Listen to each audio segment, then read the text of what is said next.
कश्मीर धरती का स्वर्ग, एक जन्नत। लेकिन ऐसा क्या है कि लोग 2 बार सोचते हैं यहाँ आने से पहले। इस वीडियो में हम कश्मीर के कुछ मोस्ट पॉपुलर प्लेसेस को विजिट करेंगे, ट्रांसपोर्टेशन, होटल्स, फूड्स के एक्सपेंसेस के बारे में भी डिस्कस करेंगे और कुछ स्कैम्स के बारे में भी बात करेंगे। एक गारंटी मैं आपको जरूर दूंगा, अगर आप ये वीडियो कंप्लीट देख लोगे तो आप अपनी कश्मीर की ट्रिप बहुत ही बेहतर तरीके से प्लान कर पाओगे।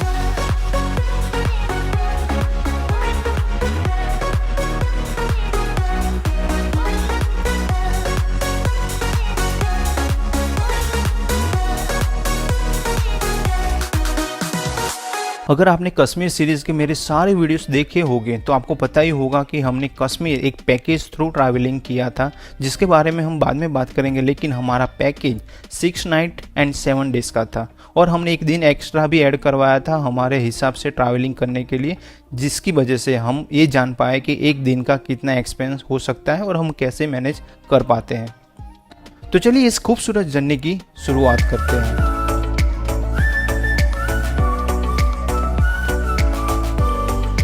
First week of June 2022 Ahmedabad से बाय राजधानी एक्सप्रेस हम दिल्ली पहुंचे, जिसकी टिकट पर पर्सन करीबन 2400 रुपये थी। दिल्ली से मेट्रो थ्रू एयरपोर्ट टर्मिनल 3 पहुंचे, जिसकी टिकट 60 रुपीज़ थी। दिल्ली से 4 बजे हमारी एयर एशिया की फ़्लाइट थी, जिसने हमें 1.5 घंटे में श्रीनगर एयरपोर्ट पहुंचा दिया था। फ़्लाइट की टिकट करीबन 5500 रुपीज़ के आसपास थी।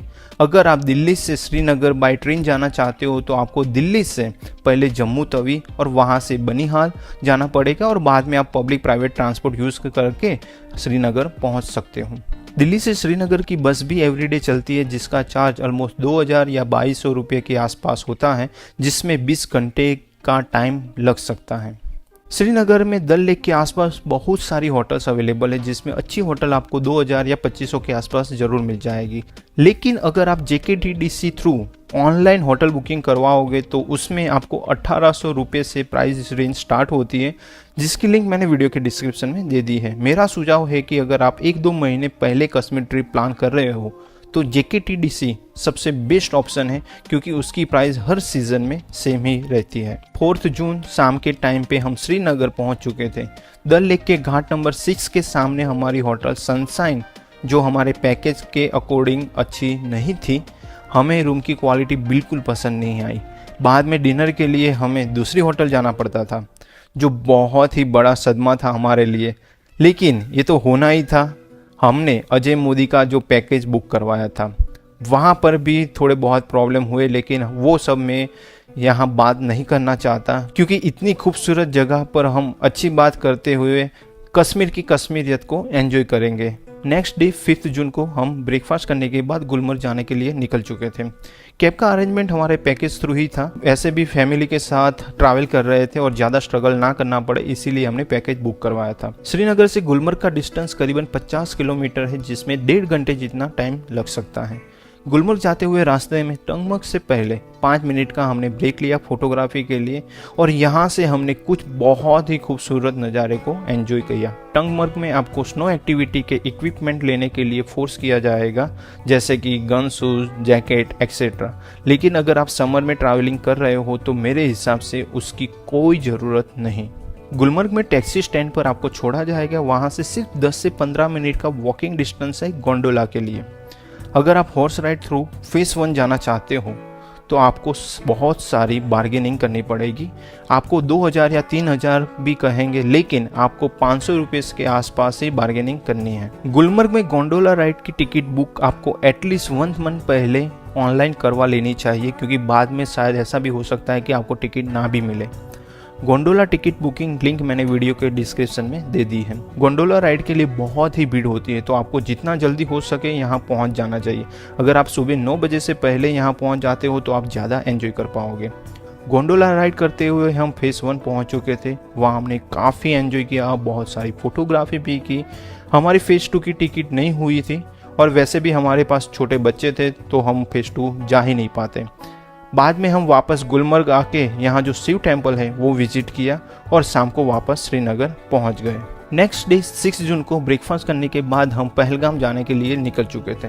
वैसे तो श्रीनगर से पहलगाम का डिस्टेंस करीबन 90 किलोमीटर है, जिसमें 2.5 से 3 घंटे जितना टाइम लग सकता है।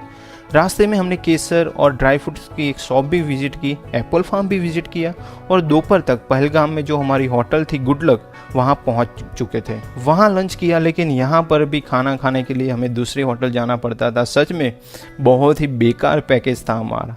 और बाद में बाइसरन वैली जाने के लिए हम आगे बढ़े। बाइसरन वैली आप हॉर्स राइड करते हुए भी जा सकते हो या ट्रैकिंग करते हुए भी जा सकते हो। हमारे ग्रुप के मेंबर ने पोनी राइड की थी जिसकी प्राइस पर पर्सन 800 रुपीज़ थी, लेकिन वो बहुत ही ज़्यादा थी। आप जरूर नेगोशिएशन करना, 500 के रुपीज़ के आसपास आपको पोनी राइड जरूर मिल जाएगी।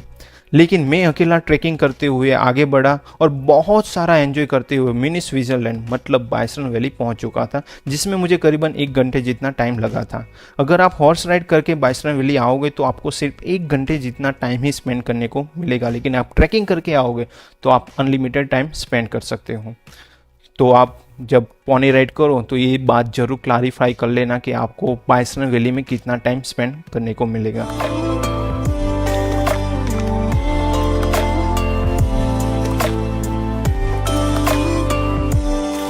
नेक्स्ट डे 7 जून को हमें ABC वैली विजिट करनी थी, सो हमने hotel manager through cab book करवाई। वैसे भी यहाँ टैक्सी रेट फिक्स होता है तो आप वो कर सकते हो। तो सबसे पहले हम पहुँच गए बेताब वैली, जहाँ एंट्री टिकट पर पर्सन 100 रुपीज़ है। बेताब वैली सच में बहुत ही खूबसूरत जगह है।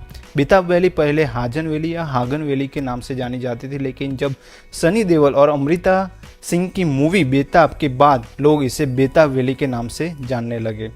यहाँ करीबन 1 घंटे जितना टाइम स्पेंड करने के बाद हम आगे बढ़े चंदनवाड़ी की ओर। चंदनवाड़ी पवित्र अमरनाथ धाम यात्रा के लिए बेस कैंप है और यहाँ से अमरनाथ केव का डिस्टेंस करीबन 32 किलोमीटर है। यहाँ पर एक ग्लेशियर है जो टूरिस्ट विजिट करने आते हैं। अगर आप इस जगह के बारे में और भी कुछ जानना चाहते हो तो मेरे कश्मीर सीरीज देख सकते हो।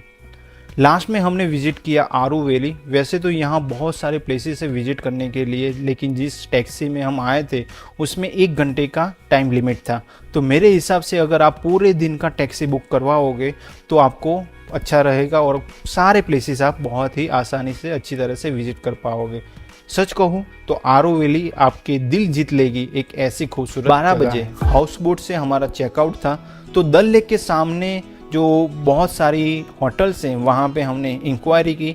2000 तक हमें अच्छी होटल्स भी मिल रही थी, लेकिन फैमिली के साथ में हम ट्रैवल कर रहे हैं, इस वजह से हमने घाट नंबर 10 के सामने जो शाह अब्बास होटल है वहाँ पे 3500 में रूम बुक की। लेकिन उसके पास में जो होटल ग्रांड बोलेवार्ड थी वो उससे भी अफोर्डेबल और बहुत ही अच्छी थी। हमने लंच घाट नंबर 6 के सामने हमारी जो पहली होटल थी सनशाइन, वहाँ पे जो पंजाबी रेस्टोरेंट है वहाँ लंच किया और वो हमारा अब तक का सबसे बेस्ट लंच था। बाद में हमने होटल में थोड़ा रेस्ट किया। शाम को डल लेक के पास में वॉकिंग करते हुए बहुत ही अच्छा टाइम स्पेंड किया। रात को होटल में ही डिनर किया था। नेक्स्ट डे 11 जून हमारा लास्ट डे था कश्मीर में। पास वाली होटल ग्रांड बोलेवार्ड में हमने ब्रेकफास्ट किया जो अफोर्डेबल और बहुत ही टेस्टी था। बाद में हमने कैब बुक करवाई और हम श्रीनगर एयरपोर्ट पहुंच गए। वहां से हमारी 11:30 बजे की फ़्लाइट थी दिल्ली के लिए। यहाँ मैं आपको एक बात ज़रूर बताना चाहूँगा, आप इस एयरपोर्ट पर 2 से 2.5 घंटे पहले ज़रूर पहुँच जाना, क्योंकि यहाँ पे भीड़ भी बहुत ज़्यादा होती है और चेकिंग भी। दिल्ली एयरपोर्ट टर्मिनल 2 पर जब हम पहुंचे तब हमारा लंच का टाइम हो चुका था, लेकिन वहां फूड कोर्ट की कोई फैसिलिटी हमें नहीं मिली। तो हम टर्मिनल 3 गए और वहां थोड़ा लंच किया और बाद में 4 बजे के आसपास हम न्यू दिल्ली रेलवे स्टेशन पहुंच चुके थे। 6:30 बजे की हमारी ट्रेन थी अहमदाबाद के लिए। कश्मीर के सुहाने मौसम में इतना सारा टाइम स्पेंड करने के बाद दिल्ली में हमें बहुत ही गर्मी लग रही थी।